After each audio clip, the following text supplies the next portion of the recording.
Mwanachuoni Ibn Qayyim al-Jawziyya rahimahullah ta'ala alipokuwa anazungumzia aya hii katika kitabu chake Tariqul Hijratain, yeye amekwenda mbali zaidi.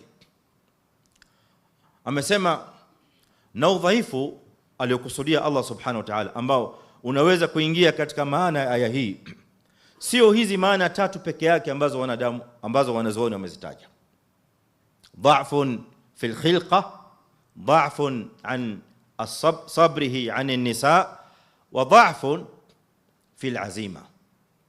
Sio hizo peke yake, bal ya'ummu dha'fuhu wa dha'fuhu a'zam min dhalik. Udhaifu wa mwanadamu ni mpana zaidi, udhaifu wa mwanadamu ni mkubwa zaidi kuliko hapo palipotajwa.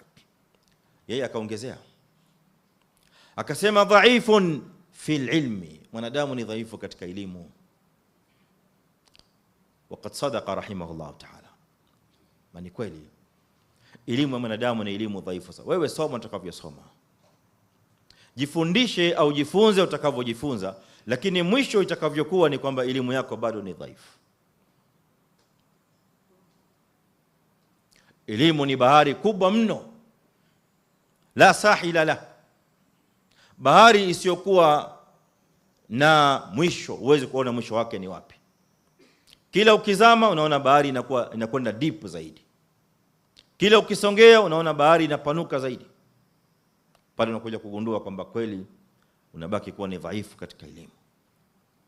Na elimu yako yote ambayo Allah atakujalia nayo mbele ya Allah subhanahu wa ta'ala, na elimu ya Allah ni elimu dhaifu sana.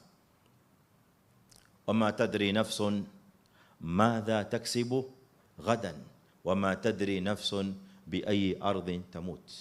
Kuna elimu gani katika dunia leo inayofundishwa, fani gani au masomo gani yanayofundishwa mwanadamu akajua atakufa wapi?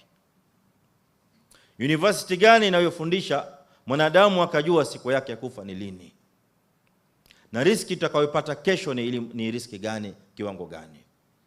Hakuna mwanadamu anayejua.